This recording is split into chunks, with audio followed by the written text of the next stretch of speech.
Bonjour à tous et bienvenue sur la chaîne YouTube de Upshine, une plateforme de partage de savoir et de connaissances accessible à tous. Aujourd'hui, on se retrouve sur cette première vidéo pour aborder un sujet qui s'appelle devenir imperturbable et être une machine de productivité. Pour ce faire, je vais accueillir un invité, Tom, puisque comme vous le savez, c'est dans l'état d'esprit d'Upshine, on accueille des gens compétents dans leur domaine pour transmettre un maximum de connaissances. Le cours va démarrer dans quelques instants. Je vous conseille de prendre des notes puisque les références sont nombreuses. Allez, ça va démarrer. Alors ouvrez grand vos oreilles. Let's go!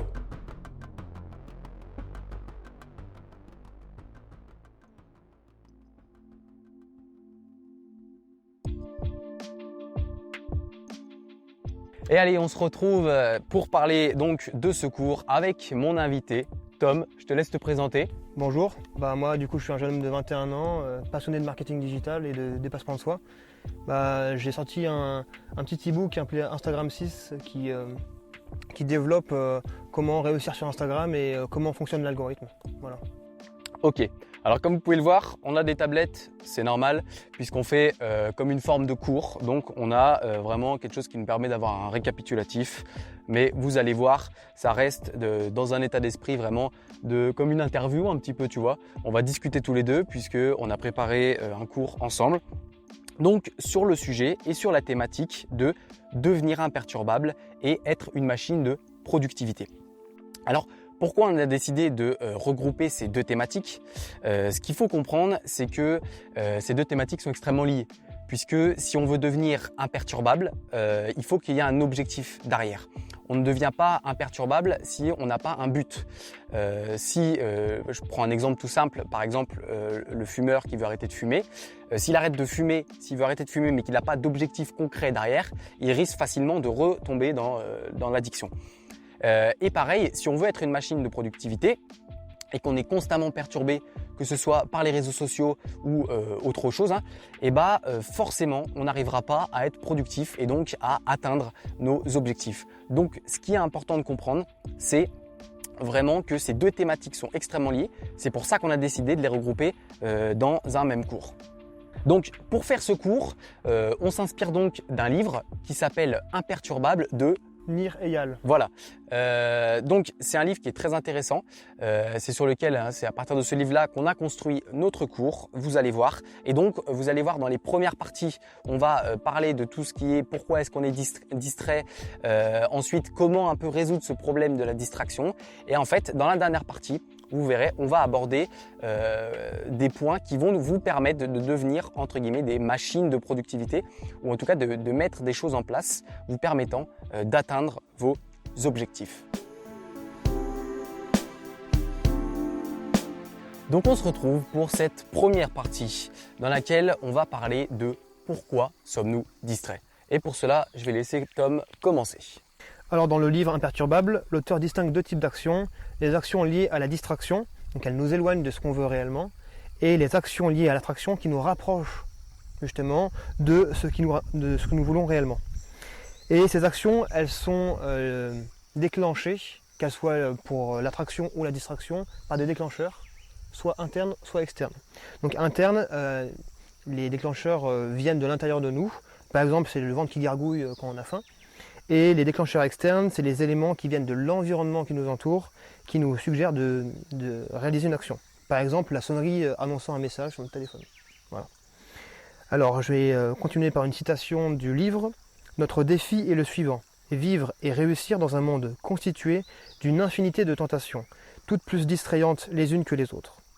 En clair, il n'a jamais été aussi simple aujourd'hui de se distraire. On est clairement dans un monde et on est dans une société où on a une telle facilité d'accession à la distraction que maintenant même des enfants dès le plus jeune âge sont déjà mis sur des tablettes, sont mis devant des écrans et on est dans une société où en fait tous nos besoins primaires sont passés à l'état secondaire. Se nourrir, se loger, dormir, tout ça c'est passé à l'état secondaire. Donc à l'époque, c'est ce qui vraiment occupait notre esprit tous les jours. On se levait pour aller dans les champs, etc., pour aller chasser, pour se faire sa nourriture, normal. Sauf que maintenant, ça, c'est facile. Tu vas au supermarché, tu achètes ta nourriture. Le lit, on a tous accès à un logement un minimum. Et donc, en fait, maintenant, ce qui occupe en fait la plupart de notre temps, eh ben, c'est devenu les distractions. Donc c'est devenu les Netflix, c'est devenu Instagram, c'est devenu Twitter, etc. J'ai envie de continuer avec une autre citation qui est aussi dans le livre du sociologue Herbert Simon. Dans un monde riche en informations, l'abondance d'informations entraîne la pénurie d'une autre ressource, une rareté de l'attention. Donc c'est vraiment ce que tu as dit juste avant. On est tout le temps distrait. Pour rester attentif sur une tâche, c'est beaucoup plus compliqué qu'avant. Et c'est notamment à cause des informations qui sont bombardées toute la journée dans notre cerveau. Donc on en apprend plus dans le livre sur le pourquoi de nos actions. L'auteur nous dit que c'est pour nous libérer d'un mal-être et que le plaisir et tout le reste sont plutôt secondaires. On se distrait pour fuir la réalité d'une manière assez malsaine, puisqu'on se distrait en faisant des actions qui ne nous amènent pas vers ce qu'on veut, quoi, finalement. Ouais. Donc c'est assez malsain et c'est un peu le problème de notre siècle, quoi. Ouais. Et ben en fait, les gens, ils vont notamment, comme tu dis, sur les réseaux sociaux ou sur Netflix, etc., non pas pour se divertir, comme tu peux le faire, voilà, je sais pas, tu as un soir, tu as fait ta journée, etc. Tu veux regarder une série que tu aimes bien, tu ouvres et tu regardes ta série. Là, tu vas vraiment pour te divertir. Tu vas voir ton groupe préféré à un festival, tu vas pour te divertir parce que c'est quelque chose qui te plaît. La plupart des gens, quand ils ouvrent Instagram, ils y vont pas de base en se disant « Allez, je vais faire 2 heures de plaisir à regarder des réels » ou 2 heures de plaisir à regarder des TikTok. Et en fait, le truc que les gens ne comprennent pas, c'est que du coup, ils se retrouvent complètement absorbés en fait, par tout ce qui est les réseaux sociaux, etc., surtout quand ils rentrent dessus, et ils n'arrivent plus à en sortir. Alors, tout à l'heure, tu disais que ça pouvait venir, les déclencheurs pour venir de problèmes externes, notamment pour cacher des émotions. Et donc, j'ai un petit exemple là-dessus.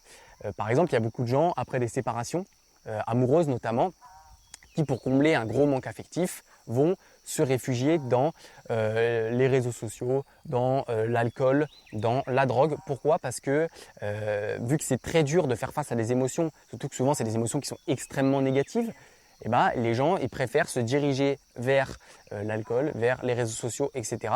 puisque c'est un échappatoire qui est très facile plutôt que d'essayer par exemple de se reconstruire, ce qui prend du temps, ou de faire face tout simplement à ces émotions négatives qui sont assez complexes.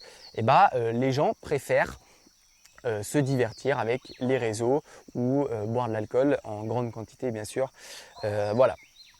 Alors, tu as encore des choses à dire ou pas, Tom? Ouais, du coup, comme tu l'as dit, c'est des moyens pour fuir la réalité qui est inconfortable. Et la seule stratégie qui marche face à ces comportements, en fait, c'est d'apprendre à gérer les situations inconfortables. Alors il faut comprendre que l'homme, c'est un éternel insatisfait. L'auteur développe 4 facteurs psychologiques qui du coup font que l'homme est un éternel insatisfait. D'abord l'ennui. Les gens préfèrent faire n'importe quoi au lieu de s'ennuyer. Ils n'aiment pas rester seuls avec leur esprit qui rumine, etc. Le biais de négativité. On accorde beaucoup plus d'importance à des choses négatives, à une perte ou à des news négatives par exemple. La rumination mentale. Donc il s'agit de la tendance à ressasser tout le temps les souvenirs négatifs. Et enfin, l'adaptation hédonique, c'est que l'humain s'adapte très rapidement à un niveau de confort par exemple, ou à des choses qui sont bénéfiques dans sa vie. C'est vrai que c'est un truc que je disais, j'ai vu pas mal de documentaires comme ça, de personnes qui partent dans des pays où c'est très difficile d'avoir accès à un logement, à la nourriture, en tout cas facilement. Et en fait, c'est des gens qui, même s'ils ont des difficultés à accéder aux besoins primaires du coup, qui sont heureux. C'est des gens qui ont le sourire, et ces personnes qui partent faire des documentaires, quand ils reviennent dans des pays occidentaux, ils témoignent et ils disent mais en fait, nous on est là, on fait la gueule tout le temps, alors qu'on a accès à des choses, on devrait franchement sourire et être heureux tous les jours. Et c'est ce truc de, comme tu dis, en fait c'est devenu pour nous tellement logique d'avoir un toit, d'avoir des supermarchés, etc., que on ne sait plus être quand même content, en tout cas un minimum, tu vois, d'avoir ce logement, et on veut toujours plus, chercher toujours plus. Alors, du coup, moi j'aimerais enchaîner justement là-dessus, c'est que les gens de nos jours, ils savent plus s'émerveiller de petites choses. Et c'est là que je vais intégrer un concept qui est très intéressant, qui est le pouvoir de la gratitude. Alors, la gratitude, c'est quelque chose qui est très à la mode, on en entend beaucoup parler, notamment avec le développement personnel, etc. C'est un mot qu'on entend tout le temps revenir. Ici, il n'est pas question de voir le monde en rose, hein. C'est pas le monde des bisounours, bien sûr. Mais en gros, pour définir la gratitude, c'est un sentiment de reconnaissance que nous éprouvons lorsque nous réalisons la saveur de ce que nous vivons. Donc sur le plan psychologique, c'est en fait quand on va s'émerveiller de petites choses du quotidien, un coucher de soleil, un sourire d'un enfant. C'est vraiment ces petites choses-là qui font qu'on va être capable de s'émerveiller de ça. Alors, il y a des scientifiques qui étudient l'impact que peut avoir la gratitude sur notre mental et sur notre vie au quotidien. Et donc, il y a un professeur, c'est le professeur Robert Emmons, qui étudie depuis 12 ans donc le pouvoir de la gratitude. Et donc, il y a des scientifiques justement qui, pour voir un petit peu quel était l'impact de la gratitude, ils ont essayé de trouver des personnes qui vivaient le même style de vie, qui mangeaient la même chose, qui étaient tout le temps ensemble, qui avaient entre guillemets la même morphologie, etc. Et donc, pour ça, ils se sont réfugiés entre guillemets dans un couvent. Et donc, dans ce couvent, ils ont trouvé des sœurs. Et donc, les sœurs, ce qu'il faut savoir, c'est que c'est des gens qui, voilà, à force de vivre au quotidien, etc., ensemble, c'est des gens qui ont le même style de vie. Donc, on peut comparer. Et donc, ils ont fait appel à des sémanticiens, des gens qui étudient la langue, etc. Et ils leur ont demandé de décrypter des lettres, puisque les jeunes femmes, quand elles arrivent au couvent, elles doivent faire une lettre à 20 ans, à 30 ans, à 40 ans, à 50 ans, sur plein de choses. Elles parlent de plein de choses en général. Et donc, ils ont remarqué que les jeunes femmes qui, en arrivant au couvent, font déjà preuve de gratitude dès le plus jeune âge, vont en fait ça va avoir un impact positif sur leur santé mentale et leur santé physique. Et ils ont même pu du coup constater, ils ont donné un chiffre, qu'elles pouvaient vivre plus de 7 ans, en plus que les personnes qui faisaient pas, qui pratiquaient pas la gratitude. Alors après, ça reste bien sûr des chiffres, on est d'accord, hein, oui. mais ça montre quand même le pouvoir que peut avoir la gratitude. Alors, il y a un homme qui s'appelle Martin Seligman, qui est le fondateur de la pensée positive. Alors, on n'est pas forcément toujours en accord. Moi, personnellement, je suis pas un grand fanat de la pensée positive. Mais voilà, il y a quelque chose de bon à en sortir. Notamment, il a parlé d'un concept qui est de ressortir chaque jour 3 situations intéressantes de notre journée. 3 situations qui nous ont fait plaisir. Ça peut être tout bête. Ça peut être le café du matin était bon. Ça peut être le coucher de soleil était beau. Ça peut être, je sais pas, j'ai aimé l'odeur de mon parfum aujourd'hui. Je dis n'importe quoi. Mais c'est vraiment arriver comme ça tous les soirs à s'émerveiller de ces petites choses. Et on s'est rendu compte, enfin lui, il s'est rendu compte avec ses études là-dessus, que ça avait un impact sur notre sommeil. On avait un sommeil de meilleure qualité et on était plus détendu en fait au moment du coup d'aller se coucher. Et ça, c'est quelque chose qui est très facile à mettre en place, contrairement à la méditation, des choses comme ça qui sont beaucoup plus complexes. Ces petites choses-là, c'est vraiment des trucs qui sont très faciles à mettre en place. Alors, je vais revenir sur ce dont on parlait au début, le fait d'être distrait. Et donc là, je vais parler avec notamment les réseaux sociaux. Et donc, on va voir un petit peu quel est l'impact des réseaux sociaux sur nous concrètement. Alors, il faut savoir qu'en moyenne, en France, on constate 200 fois par jour notre téléphone, ce qui est assez énorme. Un jeune actuellement qui possède les réseaux sociaux, qui a une utilisation excessive des réseaux sociaux, donc ce qu'ils appellent excessive, c'est au-delà de 2 heures par jour, c'est pas énorme. Ça augmente de 2,7 fois notre chance d'être dépressif. C'est-à-dire si les réseaux peuvent avoir un impact négatif sur nous. Alors en fait, qu'est-ce qui se passe sur ces applis? C'est qu'elles nous font sécréter énormément de dopamine. Et donc, quand on est dessus, on a ce sentiment de plaisir. En tout cas, c'est un plaisir éphémère, un plaisir instantané qui fait qu'on est bien et qu'on a envie de continuer. Alors, il y a un concept, un truc basique et facile à dire, qui est que quand tu ne payes pas, quand tu vas sur quelque chose et que tu ne payes pas, c'est que c'est toi le produit. Donc, il faut comprendre que quand vous avez accès et quand vous allez sur les applications, etc. comme ça, si vous ne payez pas, si vous ne mettez pas d'argent, en fait, c'est que c'est vous le produit. Et en quoi c'est vous le produit? C'est que les réseaux, ils récupèrent des informations sur vous pour ensuite vous mettre des publicités pour vendre des produits. Et donc ça, c'est le premier problème, si on peut dire. Et le deuxième problème, c'est aussi que Instagram, ça va vous rendre, ou TikTok, ça va vous rendre accro. Notamment parce que Instagram en particulier, il y a ce truc qui est qu'on est constamment à la recherche de la validation sociale. La validation sociale, c'est quelque chose, vu qu'on est des êtres qui vivent en société, c'est quelque chose vraiment, voilà, on a besoin d'être accepté socialement. Et même les gens qui sont les plus à l'aise en public, qui n'ont pas de problème, vraiment, qui s'en foutent, on va dire, du regard des autres, on a toujours cette part en nous qui veut qu'on soit accepté un minimum par notre entourage en tout cas.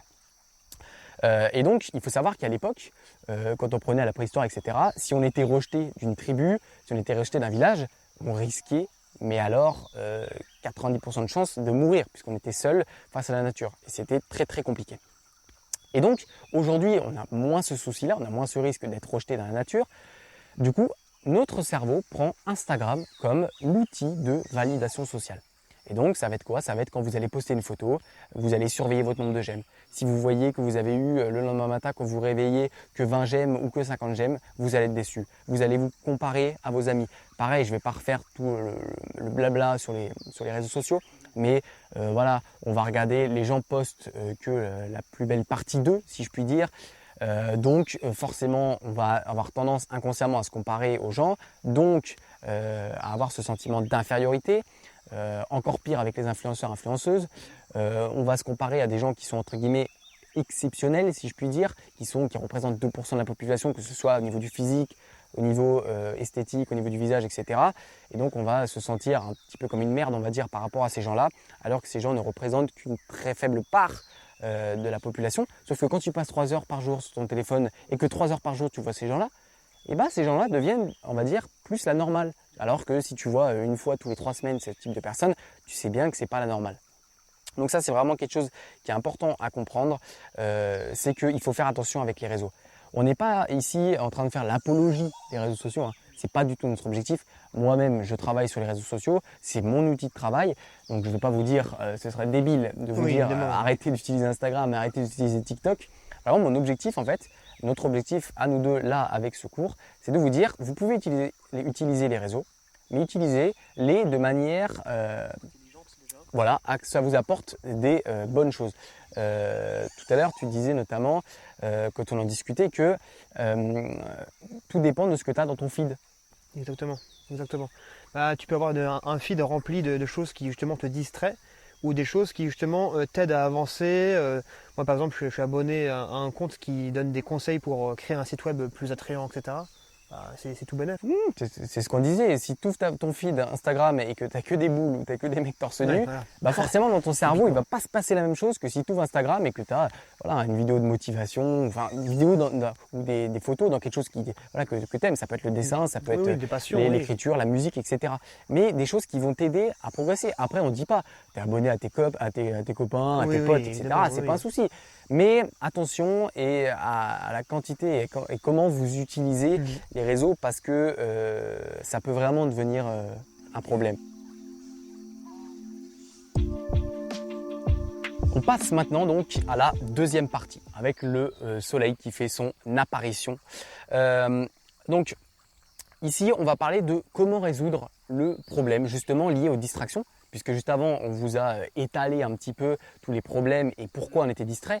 Mais maintenant, notre objectif, ça va être de vous donner des solutions, des clés pour essayer d'avancer et essayer d'être meilleur et de pouvoir atteindre ses objectifs. Alors, je vais laisser Tom commencer.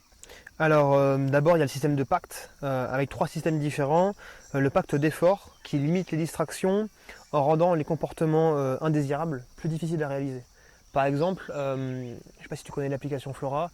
En gros, c'est une application, tu mets un timer et en fait, tant que l'application tourne, tu n'as pas le droit de changer d'application, donc d'aller sur Instagram par exemple, etc. Sinon, tu perds ta progression en fait. Et donc, de base, ça crée un jardin virtuel, donc c'est sympa, etc. Mais tu peux aussi mettre de l'argent en jeu. Donc si tu quittes l'application pendant que le timer il tourne, tu perds l'argent. Ok, donc voilà. Donc c'est risqué quoi. Voilà, et du coup ça rejoint le deuxième type de pacte, c'est un pacte financier et qui du coup tu mets de l'argent en jeu et si jamais tu es distrait ou tu fais des comportements que tu ne veux pas réaliser, tu perds de l'argent. Et je vais réagir là-dessus d'ailleurs sur le pacte financier. C'est notamment Nicolas Taleb, c'est quelqu'un qui a fait des recherches notamment sur des méthodes de productivité et donc qui parle aussi d'un principe qui est le principe de skin in the game, c'est-à-dire jouer sa peau. Et donc là tu parles du pacte financier, je sais que notamment il y a quelque chose qui fonctionne bien, c'est, donc là je vais prendre un exemple, vous prenez deux personnes. Une personne dans une entreprise et un entrepreneur.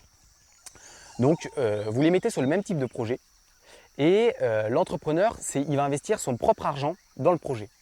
Alors que le salarié, lui, va avoir accès à l'argent de l'entreprise et donc il va mettre l'argent de l'entreprise dans son projet.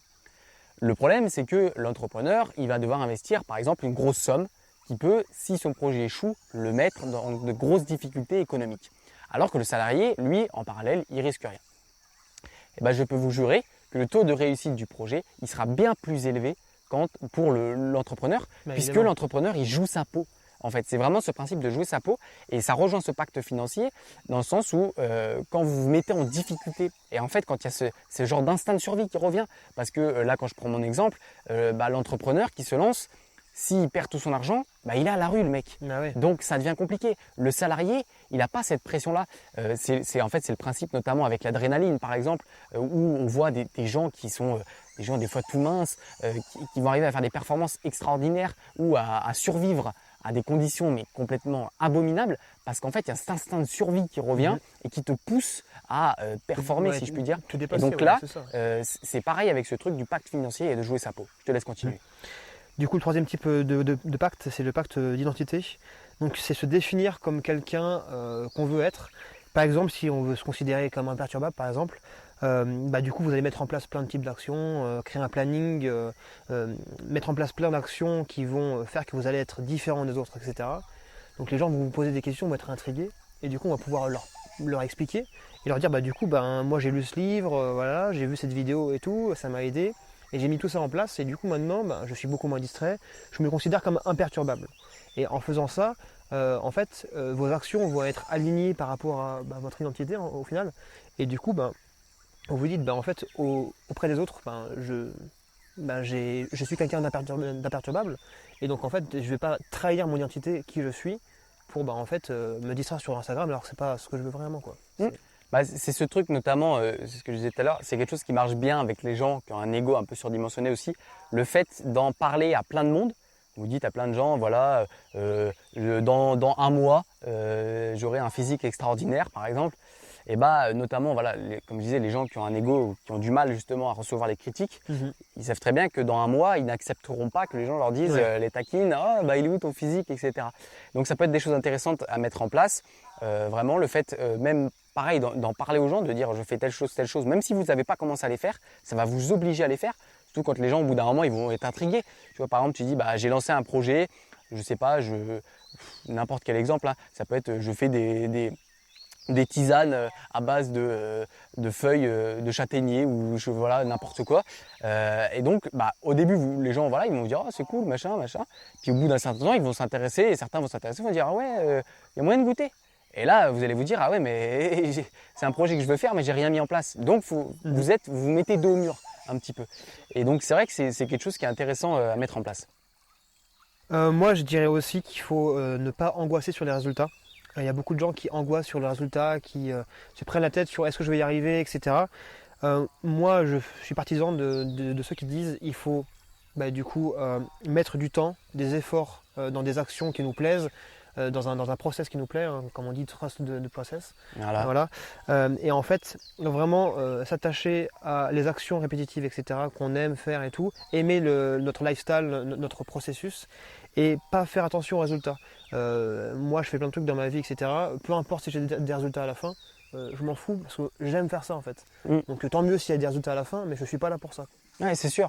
En fait, il y a un exemple qui peut bien parler aux gens, notamment par exemple des gens qui gagnent au loto, qui gagnent des millions d'euros et qui du jour au lendemain, en fait, ils avaient tellement une attente du résultat que en fait, déjà, ils se retrouvent pas forcément heureux après coup. Et il y a beaucoup de gens aussi qui ne savent pas gérer cette quantité d'argent, qui se retrouvent donc à la rue. Certaines personnes. Il y a aussi, pour prendre un autre exemple, je prenais l'exemple des relations hommes-femmes et je disais, si jamais, par exemple, vous rencontrez quelqu'un et la personne vous saute dessus direct. Il n'y a même pas ce flirt, cette drague, etc. La personne vous saute dessus. En vrai, ça peut être cool si la personne t'attire, etc. Mais il n'y a pas eu ce genre de récompense, si on peut dire. Ce désir qui monte. Ouais. Voilà, c'est ça. Alors que si tu fais monter le désir, que c'est un peu le truc du « suis-moi, je te suis, suis-moi, je te fuis », tu vois, pendant quelques jours, et ben en fait après, quand vous vous mettez enfin en couple ou voilà ce que vous désirez, et ben il y a ce sentiment de satisfaction que tu n'as pas avant, parce que il y a eu déjà un petit peu, tu sais, des émotions négatives puis positives, etc. Puisque c'est ça, quand quand on va vers un objectif, qu'on a vraiment voilà, un objectif donné, forcément qu'il y a des jours ça va être difficile, des jours ça va être facile, des jours machin, et nos émotions vont varier. Et quand tu parlais de aimer le processus, c'est quelque chose qui est très important. Et il y a beaucoup de gens, des gens qui ont réussi dans leur milieu, qui vous diront, par exemple, on prend un Ronaldo. Je veux dire Ronaldo au stade où il est. Il pourrait très bien dire, bah, je m'entraîne comme tous les footballeurs. Voilà, comme ça, voilà, je fais les entraînements classiques, c'est déjà beaucoup. Hein.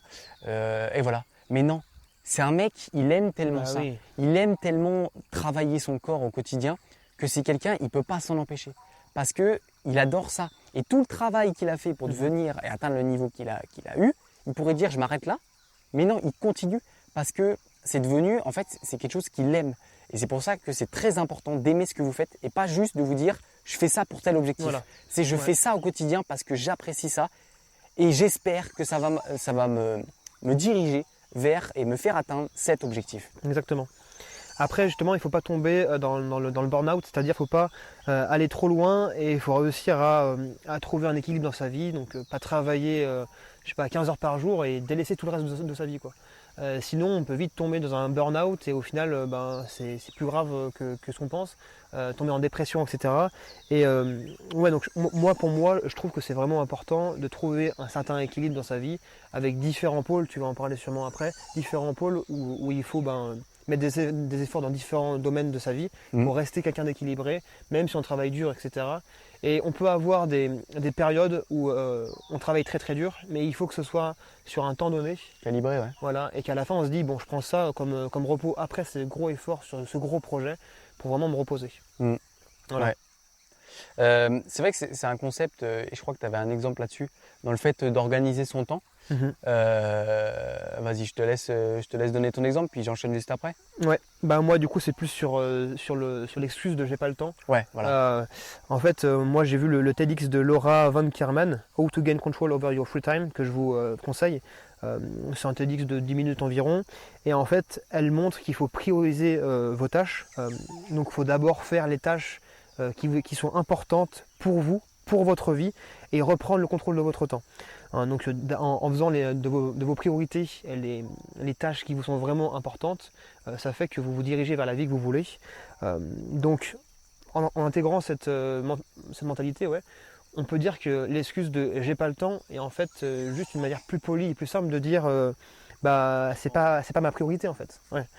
Et donc pour finir sur cette vidéo, pour trouver vos priorités, je vous conseille de vous projeter dans un an en imaginant que vous avez eu la meilleure année de votre vie, que vous avez atteint tous vos objectifs, etc., que vous êtes vraiment au top, et vous recherchez dans le vous futur, dans un an, trois aspects, trois choses qui sont en fait vos priorités, qui sont vraiment importantes pour vous.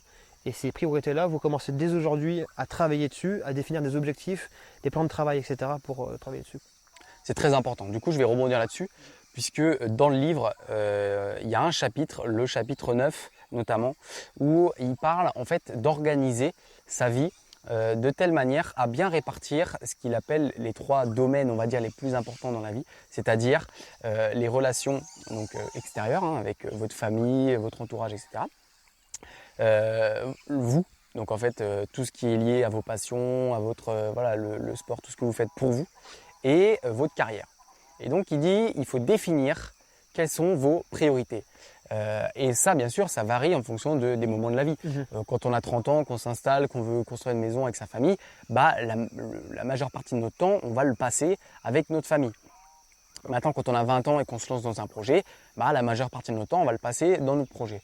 Ce qu'il faut, c'est voilà, vraiment essayer de définir ça pour qu'on construise ensuite un lifestyle, entre guillemets, où on va prioriser nos choses les plus importantes. Si je veux passer le plus de temps avec mes amis et ma famille, je vais faire en sorte d'organiser ma semaine pour, par exemple, me libérer tous les soirs à 18h pour être avec ma famille, pour aller voir mes potes et organiser ma vie vraiment pour que je puisse voir ces gens autour. Alors, moi, c'est un conseil que je vous conseille d'appliquer aussi à votre journée. Voilà, vraiment sur les petites choses du quotidien. Prioriser, par exemple, je sais pas, dans ma journée, je dois faire la tâche la plus importante, c'est le sport. En 2, c'est finir mon projet.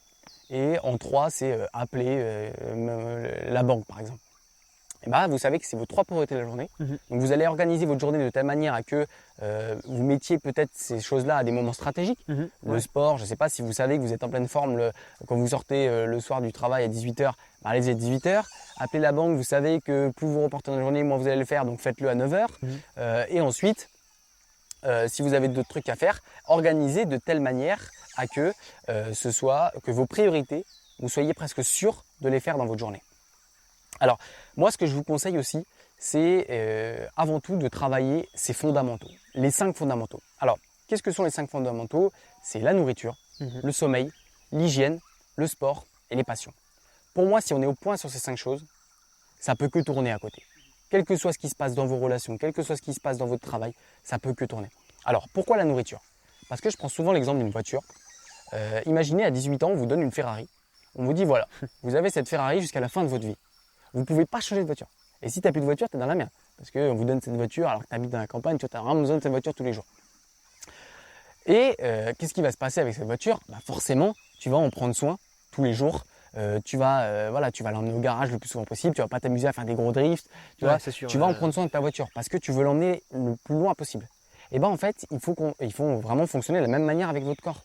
Vous avez un corps qui vous a été donné et vous n'avez pas sans corps, quoi. Donc si vous bousillez votre corps, si vous devenez obèse, si vous avez des soucis avec votre corps, bah il n'y a pas un corps de rechange malheureusement. Pas encore, peut-être plus tard, avec la science, on ne sait jamais.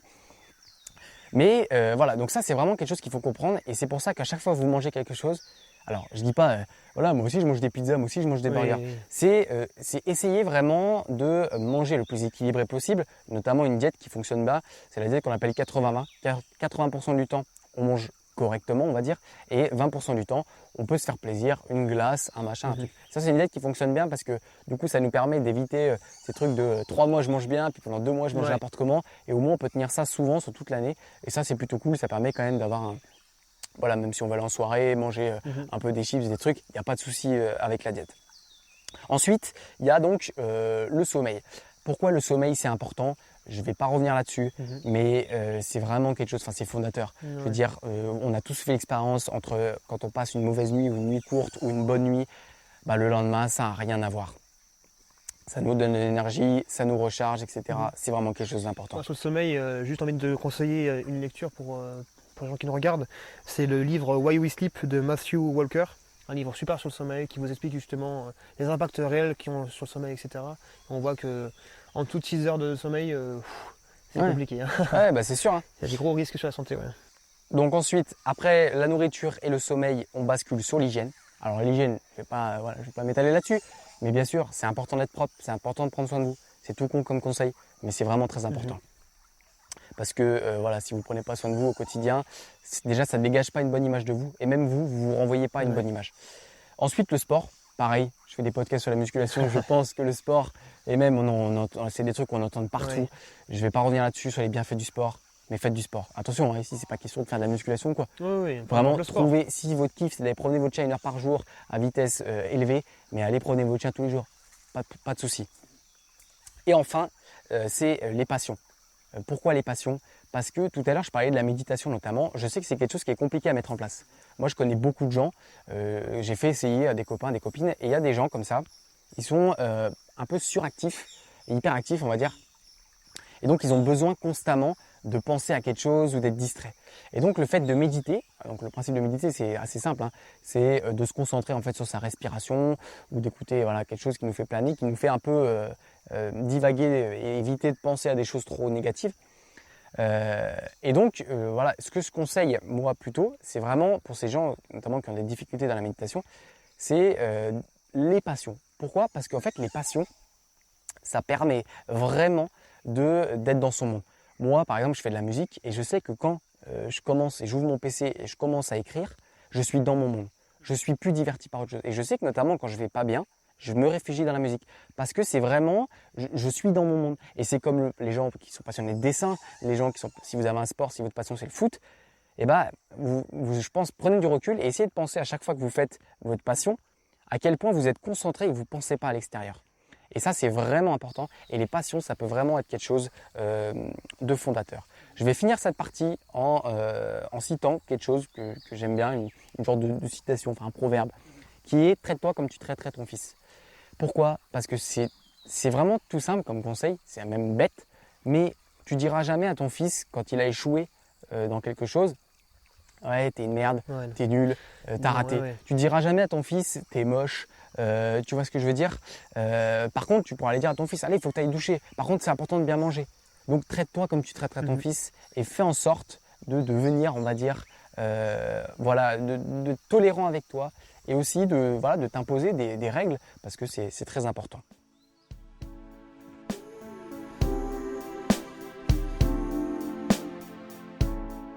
Alors, maintenant qu'on a parlé de comment résoudre ce problème lié à la distraction, on va voir comment passer à l'étape au-dessus, on va dire, et mettre en place des trucs pour devenir vraiment productif. Alors, je vais te laisser commencer. Ouais. Tom, vas-y. Moi, j'ai quelques hacks de productivité pour vraiment optimiser sa concentration sur les objets technologiques plutôt, comme notre téléphone et notre ordinateur. On bosse majoritairement dessus, quoi. D'abord sur l'ordinateur et sur le téléphone, recevoir moins d'emails, donc se désabonner des listes d'emails qui nous apportent absolument rien dans nos vies, donc tous les spams, etc. Parce que ça vraiment ça nous distrait beaucoup et ça nous envoie beaucoup d'informations pour pas grand chose, quoi. Ensuite, c'est planifier un ou plusieurs moments de la journée pour gérer les notifications. Donc en dehors de ces moments-là, on ne touche pas aux notifications. C'est compliqué, je sais bien, mais vraiment on évite de regarder les notifications, on n'est pas distrait par ça, et on se dit à ce moment-là de la journée, moi en général c'est le midi par exemple, le midi je regarde les notifications et le soir par exemple. Ouais. Voilà. Ensuite, c'est faire un tri sur son téléphone, de supprimer toutes les applis qui ne sont pas en cohérence avec celui qu'on veut être, quoi. Donc si vous ne voulez pas être sur Instagram, vous supprimez ça, etc. Enfin, voilà, chacun verra bien ce qu'il veut supprimer. Ouais, c'est sûr. En plus de ça, j'ai envie de donner un petit bonus, c'est de supprimer toutes les applications, des pages d'applications quand on arrive sur le téléphone, pour vraiment être obligé d'utiliser la fonction rechercher pour pouvoir trouver une application. Ça met vraiment des barrières à l'entrée pour pouvoir se distraire et éviter le réflexe, tu sais, de je me fais chier, du coup hop, je vais sur une application, ça évite ça. Moi j'ai vu, c'était un youtubeur qui avait donné ça comme conseil. Lui en fait ce qu'il avait fait c'est que sur son téléphone, sur sa page d'accueil, il a tout enlevé. Donc en fait, quand il ouvre son téléphone, il arrive sur rien. Pourquoi? Parce que la plupart du temps, on va sur notre téléphone juste parce que c'est un réflexe. Tu sais, tu ouvres ton téléphone et même des fois, tu cliques carrément sur l'application et il suffit que tu changes l'application de place et tu es dérouté. Parce que ton doigt, il est tellement habitué à cliquer là. Ouais, c'est un réflexe. Ouais. C'est devenu un réflexe. Donc c'est vrai que c'est un hack qui est très intéressant. Moi, un petit conseil que j'ai aussi, moi ce que je fais par exemple, c'est je sais que j'aime bien couper mes notifications. Et un autre truc que j'aime bien faire en plus de couper mes notifications, parfois, par exemple si on veut couper les notifs mais discuter avec quelqu'un en parallèle, puisque souvent le problème c'est pas, quand on discute avec quelqu'un c'est pas un problème, tu réponds à un message, tu t'en vas. Par contre des fois le souci c'est que par exemple si tu ouvres Instagram pour aller répondre à quelqu'un, tu tombes sur le feed. Du coup, tu vas répondre au message et après tu repasses par le feed et là tu risques de craquer. Donc, par exemple, de laisser juste, on peut laisser juste les notifications des messages, ça peut être intéressant de faire ce type de choses par exemple. Ouais. Je te laisse continuer. Ouais, et du coup, comme tu l'as dit, la fonction ne pas déranger et vraiment réduire au minimum les notifications. Du coup, vu que tu as viré toutes les applications des pages, tu n'auras pas les petites pastilles rouges qui te disent allez viens appuyer dessus par exemple, ça c'est super. En plus de ça, j'ai quelques hacks pour hacker le fil d'actualité sur son ordinateur. L'extension Newsfeed Eradicator qui permet d'enlever les fils d'actualité d'Instagram, YouTube, Facebook, LinkedIn, etc. Ça permet justement de répondre qu'aux messages par exemple et de ne pas être distrait par le fil d'actualité, super. L'extension Remove YouTube Recommendation, donc celle-là permet justement d'enlever toutes les recommandations sur YouTube. Moi je suis un gros consommateur de YouTube. Ça évite d'avoir toutes les recommandations de vidéos sur la page d'accueil, sur le côté droite de la vidéo, etc. Tu peux même enlever les commentaires si tu as envie. Alors, c'est super. Et enfin, un tout dernier hack, et j'invite les personnes qui nous regardent à aller dans leur réglage, d'aller dans le temps d'écran pour voir combien de temps ils passent réellement sur leur téléphone, le nombre de notifications qu'ils ont, le nombre de fois où ils ouvrent leur téléphone. Et c'est hallucinant. Si tu extrapoles sur le mois, la semaine ou même sur une année ou sur sa vie entière. Tu te rends compte que tu perds des années. Hein. Ah ouais. Des années, surtout que c'est des choses vraiment, comme on dit, qui qui t'apporte rien, quoi. Donc c'est pas il n'y a pas de bénéfice, on va dire. Ouais, voilà. Moi, c'est tout pour mes hacks de productivité. Ok, alors maintenant, on va passer sur un des premiers du coup, hacks de productivité, on va dire, mais puissance 2. Ici, on va parler de l'habitude. Alors, je te laisse commencer un petit peu en présentant un peu ce que c'est que l'habitude. Du coup, ce que je vais dire sur l'habitude, c'est issu du livre Le pouvoir des habitudes, qui est un livre de Charles Duhigg. Il faut savoir que 40% de nos actions sont faites de façon automatique. Du coup, c'est des habitudes en fait. Ça permet à notre cerveau de justement pas avoir à faire de décisions et de pouvoir tourner en pilote automatique pour pas qu'il se fatigue trop rapidement en fait. Mais le problème, c'est qu'il ne fait pas la distinction entre les bonnes et les mauvaises habitudes, quoi. Là est le réel problème. Donc il faut savoir qu'une habitude est structurée en 3 points. D'abord le stimulus, qui est l'élément qui déclenche l'habitude, par exemple l'odeur d'un bon plat qui te met l'eau à la bouche par exemple. Ensuite tu as la routine, donc c'est la réelle action qui est déclenchée par le stimulus. Elle peut être physique, mentale ou émotionnelle. Donc là par exemple c'est de manger le gâteau. Et enfin, en 3e point, c'est la récompense. Donc c'est le pourquoi de l'habitude, pourquoi on fait ça. Donc c'est la conséquence de l'action automatique. Donc par exemple, du coup dans ce cas-là, c'est le goût du gâteau dans la bouche, etc. Et par exemple pour du sport, c'est la sensation de bien-être après le sport. Ouais. Et il faut savoir que les habitudes s'ancrent, plus on les répète, plus elles s'ancrent dans notre cerveau, et plus c'est simple de les tenir sur le long terme, quoi. Je vais développer une petite méthode rapide pour créer une habitude. D'abord, créer un stimulus, donc le premier élément de l'habitude. Imaginons que vous voulez vous mettre au sport avant d'aller au boulot le matin, par exemple. Ce qui peut être pas mal, c'est de préparer vos affaires de sport la veille au soir. Comme ça, le matin, vous n'avez pas d'excuses, vous mettez vos affaires et vous y allez, quoi. Et ensuite, la deuxième partie de cette méthode rapide, c'est de trouver une récompense. Donc il faut trouver quelque chose de puissant, ou même les jours où tu as la flemme, tu es fatigué, il fait moche dehors, tu as passé une journée de merde, tu veux quand même avoir cette récompense, quelque chose de puissant qui permet de braver tous les obstacles en gros, pour vraiment l'avoir, quoi. Donc ça c'est propre à chacun. Mais du coup le plus difficile, c'est pas vraiment de créer des nouvelles habitudes, ça tu peux y arriver, c'est plus de changer les mauvaises. Là il y a un réel challenge, et je vous invite du coup à lire le livre pour le faire. Il y a vraiment des bonnes méthodes pour faire ça. Et j'ai envie de finir sur pourquoi les habitudes sont si importantes, pourquoi tout le monde en parle, etc. et pourquoi nous on en parle. C'est qu'en fait ça te permet de justement durer dans le temps, de mettre des actions en place tous les jours, des petites actions qui font que pas après pas, en fait, tu arrives vers ton objectif et vers ce que tu veux réellement dans ta vie. Et en fait, c'est comme ça que tous les grands champions, tous les grands sportifs, toutes les personnes célèbres que vous connaissez ont réussi à avoir leur vie d'aujourd'hui, quoi. Je vais enchaîner là-dessus en définissant un peu les habitudes. Pour moi, l'habitude, c'est le pouvoir qu'a l'homme de changer son destin. Et je trouve que ça résume extrêmement bien ce que c'est que l'habitude. Je vais prendre un exemple tout simple, notamment avec le sport. Par exemple, donc quelqu'un qui se remet au sport, premier jour, il va au sport, pas trop motivé, voilà, il y va parce qu'il s'est lancé au défi d'y retourner. Deuxième jour, c'est pareil, émotion moyenne. Troisième jour, il commence à être plus motivé.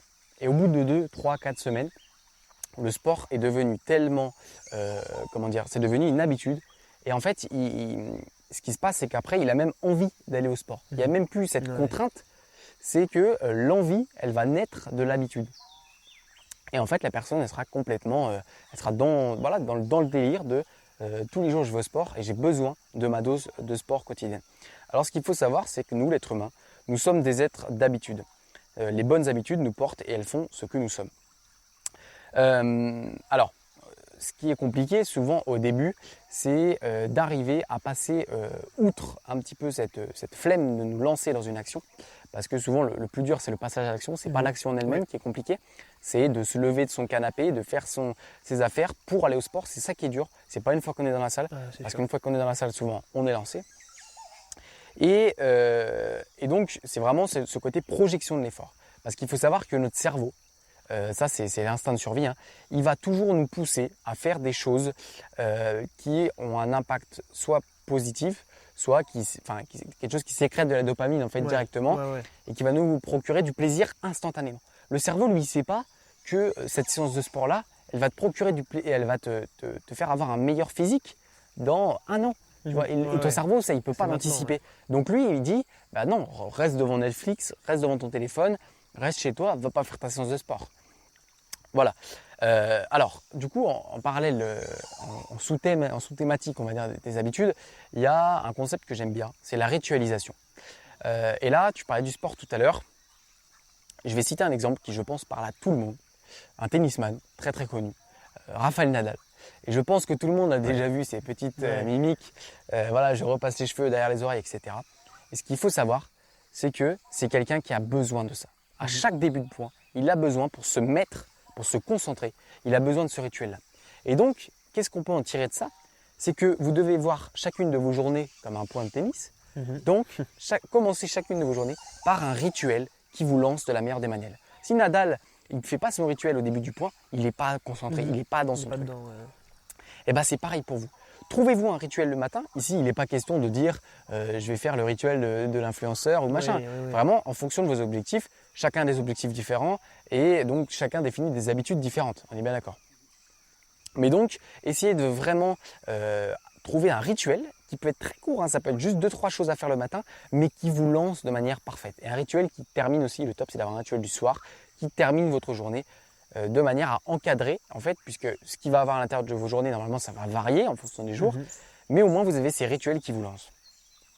Alors, ce qu'il faut comprendre, c'est que sans les habitudes, on ne progresse pas dans la vie. On n'avance pas. Si on veut devenir quelqu'un de très musclé, il va falloir qu'on aille souvent à la salle de musculation et qu'on soit régulier. C'est pas en y allant pendant un mois, 7 jours sur 7, et puis en y allant plus pendant 2 mois qu'on va progresser. Là, vous pouvez rêver. Ce qui est important, c'est vraiment d'y aller régulièrement.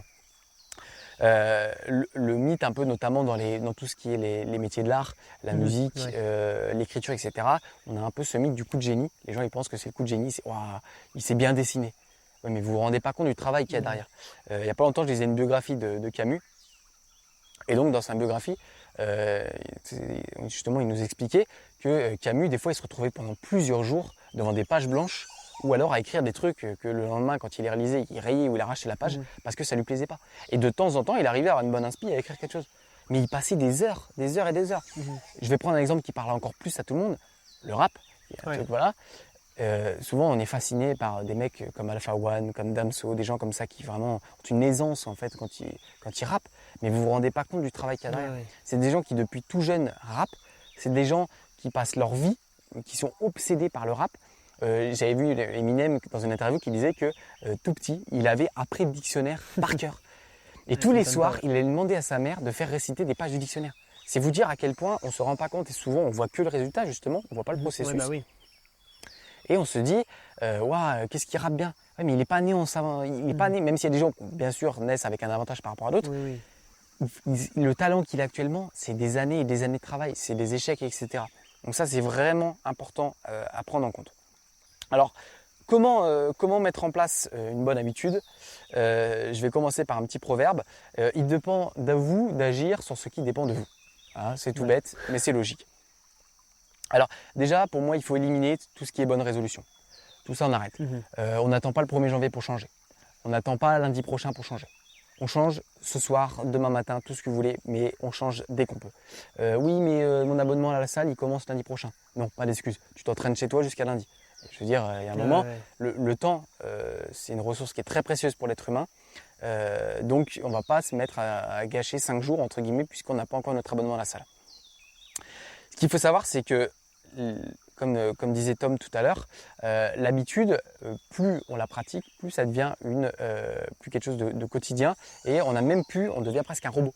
Je veux dire, tous les jours, vous vous lavez les dents, vous ne pensez pas à vous laver les dents. Tous les jours, le matin, les gens qui déjeunent, vous déjeunez, vous ne pensez pas à déjeuner. Vous vous levez, vous allez faire votre déjeuner. Vous ne dites pas « Oh non, je dois aller déjeuner » ou « Oh non, je dois aller me laver les dents ». C'est vraiment devenu quelque chose de robotique. Et donc là, l'objectif, c'est que vraiment toutes ces choses qui vous paraissent maintenant difficiles deviennent en fait quelque chose de facile et de quotidien. Pour cela, je vais donner un exemple, c'est la voiture. Je reprends les voitures. Je ne suis pas un passionné de voiture, mais ça revient souvent comme exemple. Voilà, au début, quand on va se lancer dans une habitude, on peut comparer ça un peu à quand on passe à une première vitesse dans une voiture. C'est compliqué, on a du mal, il y a des moments c'est difficile. Comme les habitudes, il y aura des jours c'est difficile, il y aura des jours c'est compliqué, on va puiser un peu dans notre énergie, dans notre motivation, la discipline, on verra juste après ce que c'est. Et petit à petit, on va monter les vitesses. Et à la fin, on va arriver à la 5e vitesse où, tu vois, c'est agréable, ça roule, c'est bien. Les habitudes, c'est pareil. en fait après tu vas être lancé et tu vas atteindre ce côté un peu robotique.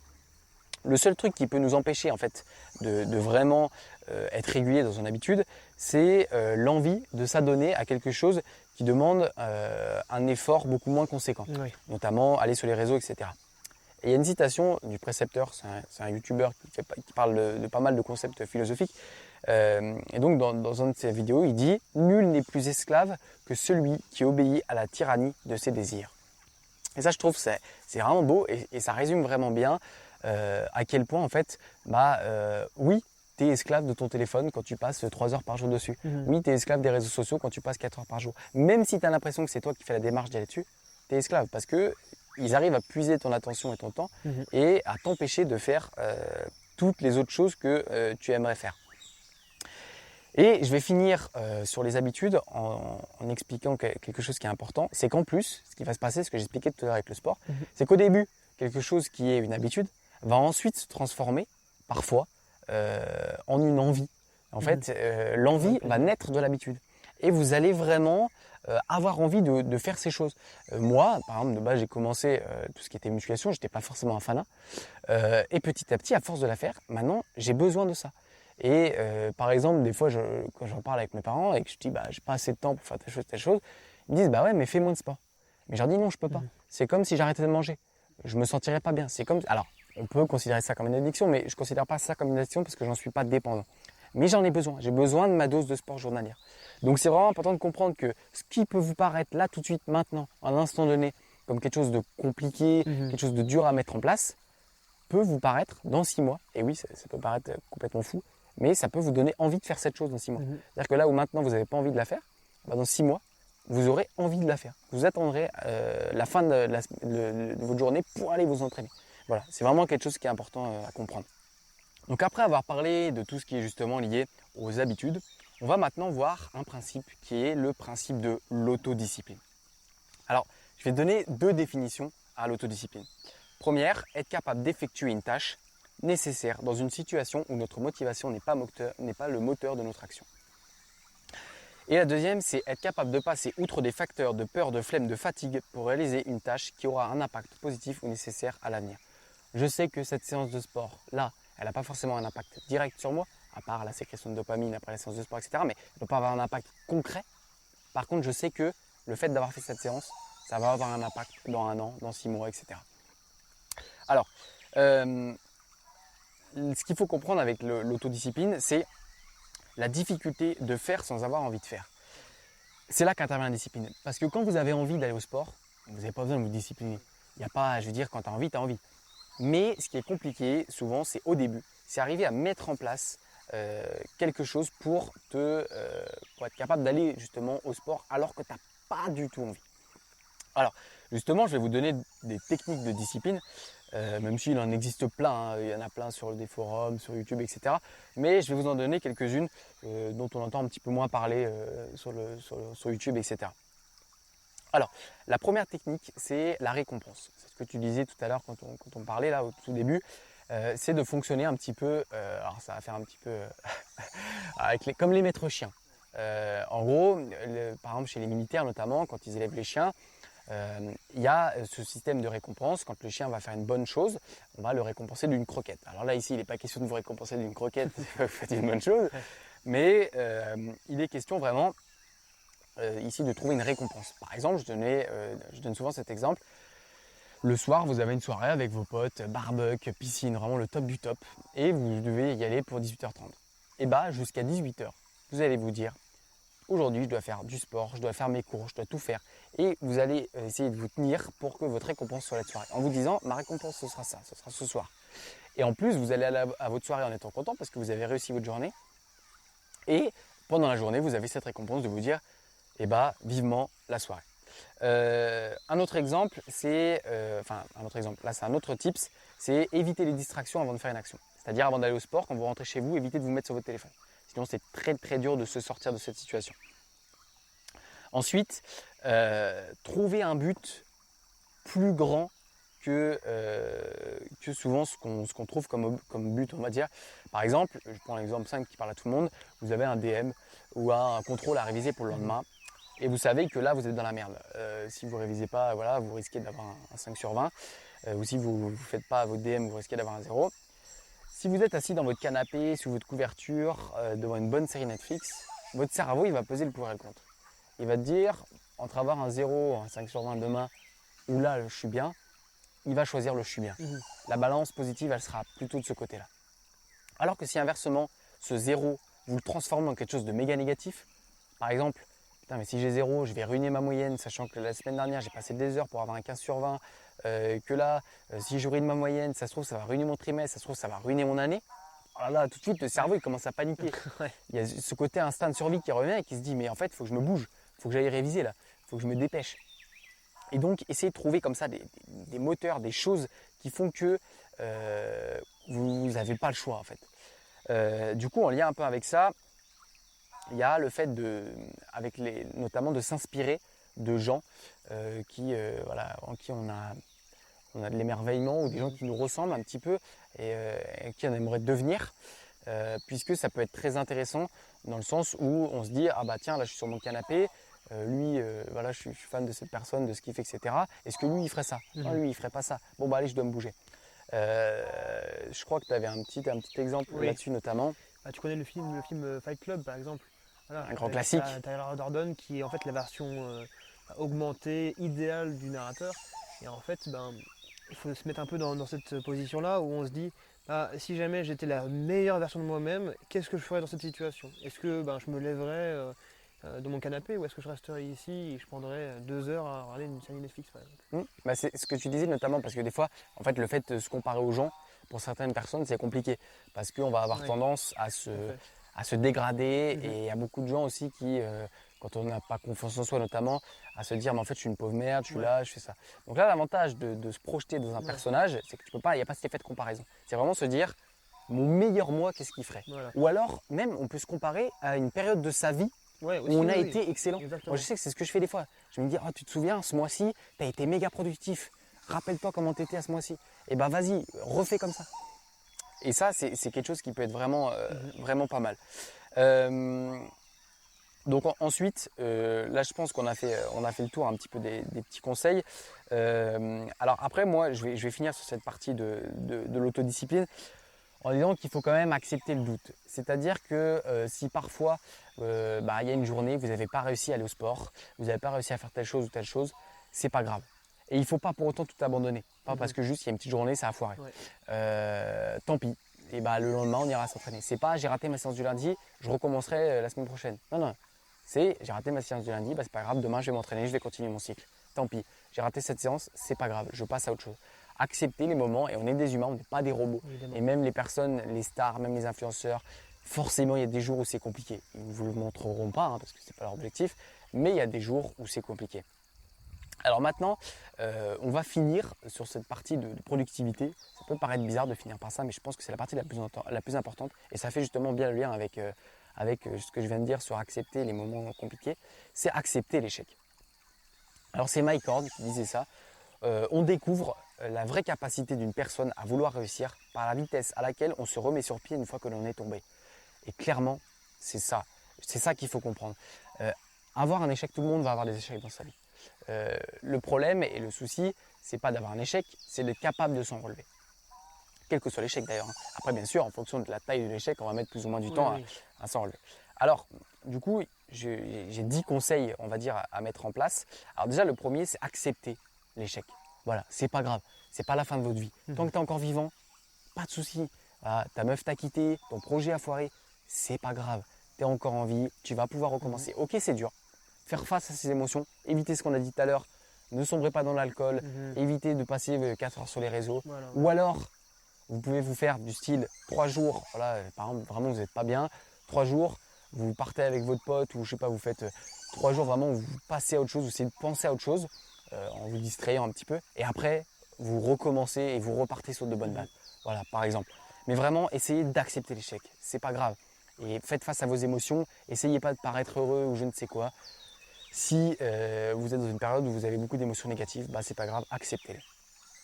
En deux, comprendre que les facteurs de ton échec, c'est pas toujours toi qui es responsable. C'est-à-dire que par exemple, tu t'es lancé dans un projet, je sais pas, tu vends, je reprends mon exemple des tisanes, tu vends des tisanes à des gens, ça marche pas, et bah t'es pas seul responsable. Alors tu peux être responsable du fait que ça ne va pas, on a tous notre part de Oui, oui, c'est responsabilité sûr. dans chaque échec, mais si les gens n'avaient pas envie d'acheter, bah les gens n'ont pas envie d'acheter. Et il y a une part sur laquelle tu n'es pas responsable. Ta Oui, copine oui. te quitte ou ton copain te quitte, tu es Oui. responsable d'une part, mais tu n'es aussi pas responsable. Et c'est ça qu'il faut comprendre, arriver à se détacher, se dire et à se dire aussi, je ne suis pas totalement responsable non plus de mon échec. Ne pas mettre la faute sur les autres, attention c'est différent. Oui, oui. Ne pas aller reporter la faute sur les autres en disant les gens n'ont pas voulu acheter ou mon copain n'a pas voulu rester. Non, c'est vraiment se dire que bah, on n'a pas toutes les clés en main non plus. Ouais, c'est vraiment trouver le juste milieu entre rejeter la faute sur les autres et se dire c'est toute ma faute et Voilà. vraiment c'est à cause de moi que tout est arrivé alors qu'il Mm. y a quand même des facteurs extérieurs qui font que les choses arrivent quoi. C'est sûr. Ensuite, un autre conseil que j'ai, c'est écrire ce qu'on appelle une rétrospection. Déjà, qu'est-ce que vous avez appris au travers de l'échec? Donc, si je reprends l'exemple de la séparation, qu'est-ce que tu as appris dans ta relation? Voilà. Par exemple, le projet, le mec qui fait son projet qui foire, qu'est-ce que tu as appris avec ce projet? Voilà. Ensuite, écrire comment éviter de reproduire cet échec. Comment éviter que j'ai de nouveau un souci avec ma future copine. Comment éviter que mon nouveau projet foire.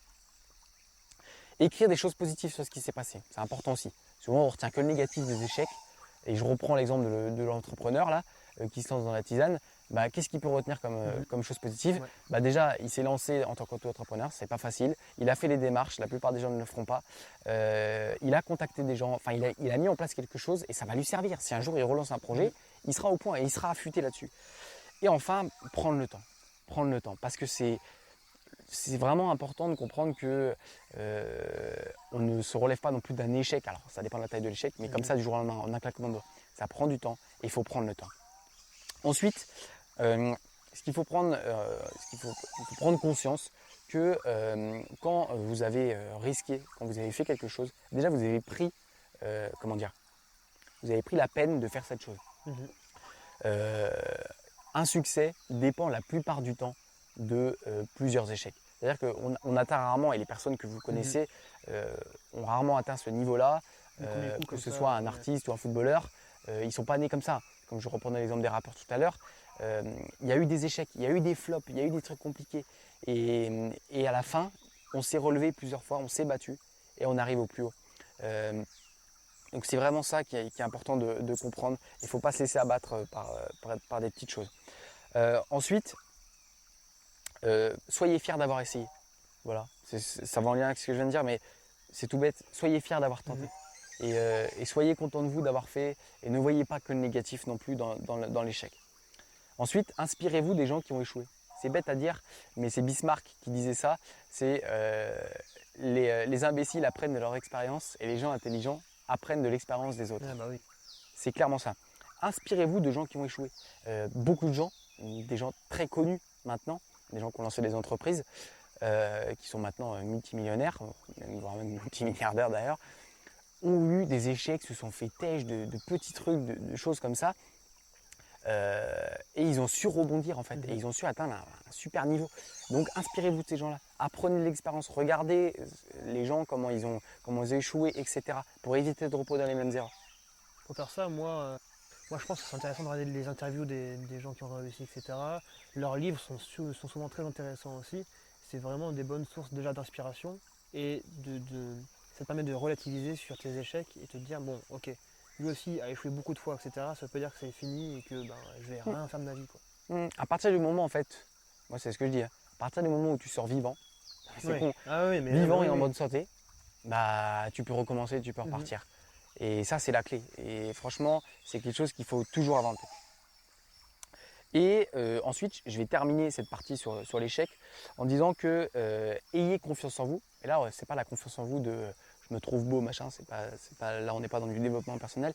C'est vraiment ayez confiance quand vous vous lancez dans un projet, quand vous vous lancez dans une relation. Dites-vous que vous êtes à la hauteur. C'est vraiment important et c'est quelque chose qui souvent qu'on oublie, mais qui est vraiment important à prendre en compte puisque si on n'est pas si on n'a pas confiance en projet dans lequel on lance, on ne s'investira pas à fond et ce projet a beaucoup de chances d'échouer. Voilà. On touche donc à la fin de ce cours. Déjà, j'espère que vous avez tous apprécié. Franchement, on a vraiment apprécié de faire ce cours. C'est notre premier cours, donc voilà. On a fait un format plus long, vous retrouverez en podcast, sur lequel on a un petit peu plus, voilà, on s'est étalé, on a parlé on a divagué un petit peu sur plein de sujets, mais toujours en rapport avec le même thème. Comme d'habitude, n'hésitez pas à partager un maximum la vidéo. Et j'espère vous retrouver très prochainement pour d'autres surprises sur la plateforme et sur la chaîne YouTube de Hopshine. Sur ce, je vous dis merci de nous avoir regardés et à la prochaine.